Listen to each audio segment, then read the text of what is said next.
اللہ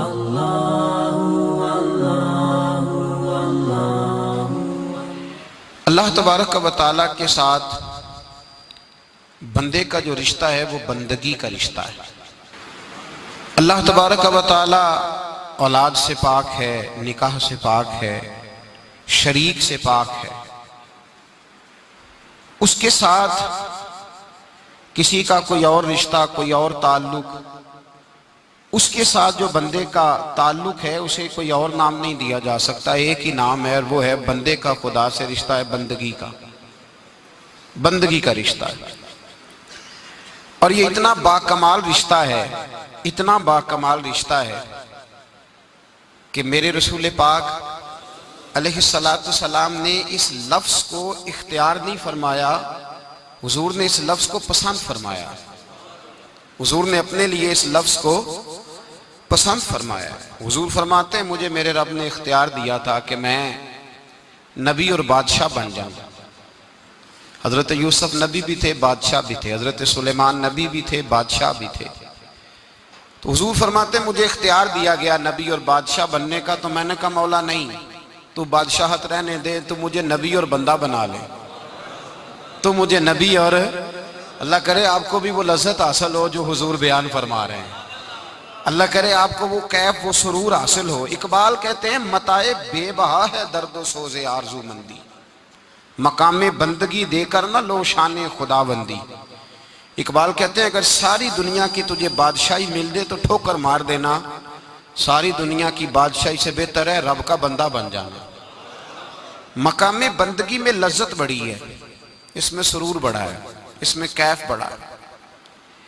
اللہ تبارک و تعالیٰ نے اپنی بندگی کی تڑپ رکھی ہے انسان کے وجود میں، بھوک لگتی ہے، پیاس لگتی ہے، نیند آتی ہے، یہ انسان کے وجود کی ضروریات ہیں۔ اسی طرح اس کے وجود میں عبادت کی تڑپ پیدا ہوتی ہے۔ یہ تو آپ کو ملے گا کہ انسان درختوں کو پوجتا رہا، چاند کو پوجتا رہا، ستاروں کو پوجتا رہا، یہ پتھروں اور پہاڑوں کی اور بتوں کی پوجا کرتا رہا، یہ تو ملے گا۔ اور ایسے بھی بدبخت ہوئے جنہوں نے معاذ اللہ شیطان کو خدا مان لیا۔ ہر جگہ آپ کو یہ تو ملے گا پوری تاریخ انسانیت میں کہ کسی نے کسی کو پوجا ضرور ہے، یہ نہیں ملے گا کہ کوئی وقت ایسا گزرا ہو کہ کسی نے کسی کی عبادت نہ کی ہو۔ لوگ گمراہ ہوئے تو غلط جگہ پہ چلے گئے، لیکن بندگی کی لذت اور عبادت کا ذائقہ اللہ نے وجود میں رکھا ہوا ہے۔ یہ جو لوگ سوال پوچھتے ہیں نا، کہتے ہیں صاحب ایک عجیب سی بے چینی ہے، کچھ کھو سا گیا ہے، سمجھ نہیں آتی، پیسے بھی ہیں، دولت بھی ہے، بچے بھی فرما بردار ہیں، لیکن ایک بے سکونی سی ہے، ایک لایانی سا خوف ہے، ایک انجانا سا درد ہے۔ تو بھائی وہ درد یہ ہے کہ الا بذکر اللہ تطمئن القلوب۔ اللہ فرماتے ہیں کہ تیرا سکون تو میں نے اپنی یاد میں رکھا ہوا ہے، تجھ سے نا عبادت الہی کا جذبہ کھو گیا ہے، غلط جگہ سکون ڈھونڈنے لگا ہے، تو نے کلب میں سکون ڈھونڈا ہے، یاروں کی محفل میں سکون ڈھونڈا ہے، کبھی شعر و سخن میں سکون ڈھونڈا ہے، کبھی تو نے میٹھی رسیلی خوبصورت باتوں میں سکون ڈھونڈا ہے۔ سکون تو میں نے اپنی بندگی میں رکھا ہے، سکون تو میں نے اپنی یاد میں رکھا ہے، لذت تو میں نے عبادت میں رکھی ہوئی ہے۔ اور اللہ تبارک و تعالیٰ نے فرمایا کہ میں نے جن اور انسان پیدا ہی اس لیے کیے تھے کہ میری بندگی کرے۔ وَمَا خَلَقْتُ الْجِنَّ وَالْإِنسَ إِلَّا لِيَعْبُدُونِ، ہم نے جنوں اور انسانوں کو اپنی بندگی اور عبادت کے لیے پیدا کیا۔ عبادت اصل ہے، عبادت اصل ہے، عبادت روح ہے، عبادت مقصد ہے، عبادت انسان کی طبعی ضرورت ہے۔ عبادت نہیں کرے گا تو اپنا نقصان کرے گا، عبادت نہیں کرے گا تو بے سکون رہے گا، بے چین رہے گا، بے قرار رہے گا۔ عبادت اسے اللہ کے قریب کرے گی، عبادت اس کے دل میں نور پیدا کرے گی۔ عبادت جب یہ عبادت کرے گا، زیادہ کرے گا، زیادہ کرے گا، زیادہ کرے گا، تو میرے نبی پاک فرماتے ہیں پھر اللہ اسے اپنا قرب عطا فرمائے گا، پھر اللہ اسے اپنی ولایت عطا فرمائے گا۔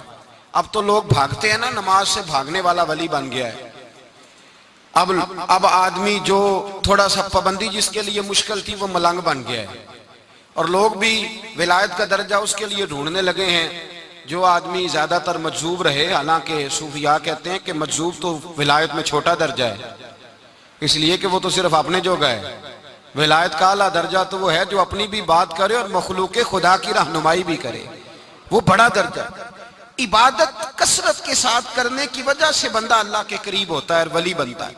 یہاں لوگ فرض نہیں پڑھ رہے، اور بخاری مسلم میں نبی پاک صلی اللہ علیہ وسلم نے مقام بندگی کو ولایت کی علامت قرار دیا۔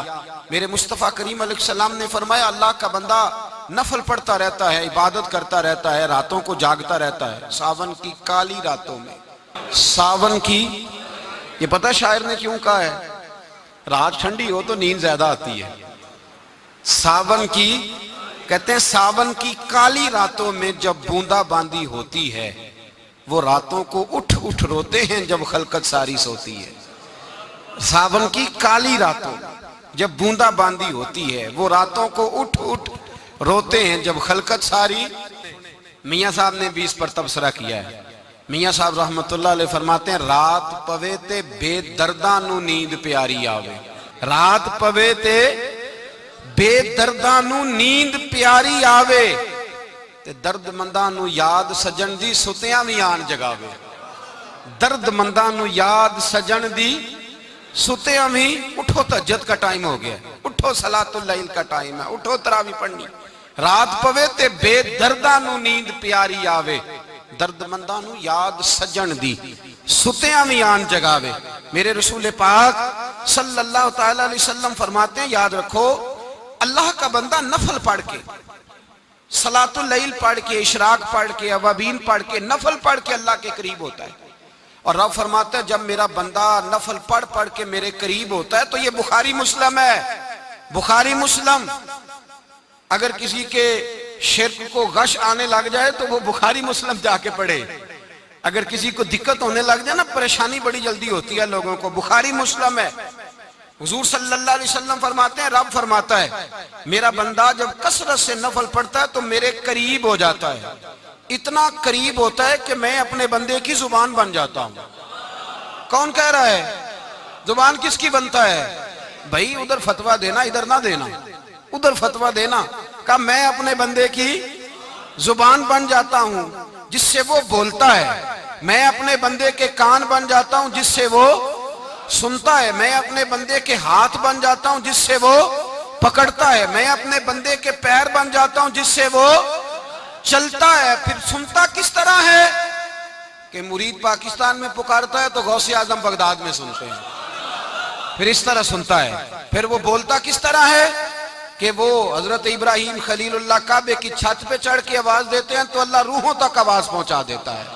پھر وہ پکڑتا کس طرح ہے، پکڑتا کس طرح ہے، ہاتھ کس طرح ڈالتا ہے کہ حضرت سعد بن ابی وقاص اللہ اکبر کا نعرہ لگا کے میدان میں کودتے ہیں، کافر قلعے کے اندر بند ہیں، ان کی دیواروں پہ بھی زلزلہ طاری ہو جاتا ہے، اور آپ فرماتے ہیں میں نے پکڑا ہے، اب میری پکڑ سے تم چھوٹ سکتے اب مشکل ہے۔ اور چلتا کس طرح سے ہے کہ حضرت حسن بصری رحمت اللہ تعالیٰ علیہ فرماتے ہیں میں بغداد کے اس پیر کو بھی جانتا ہوں جو ہر روز عصر کی نماز مکے میں پڑھتے ہیں اور مغرب کی نماز مدینے میں آ کے پڑھتے ہیں، اس لیے کہ وہ قدم ان کے ہیں پر طاقت کس کی ہے؟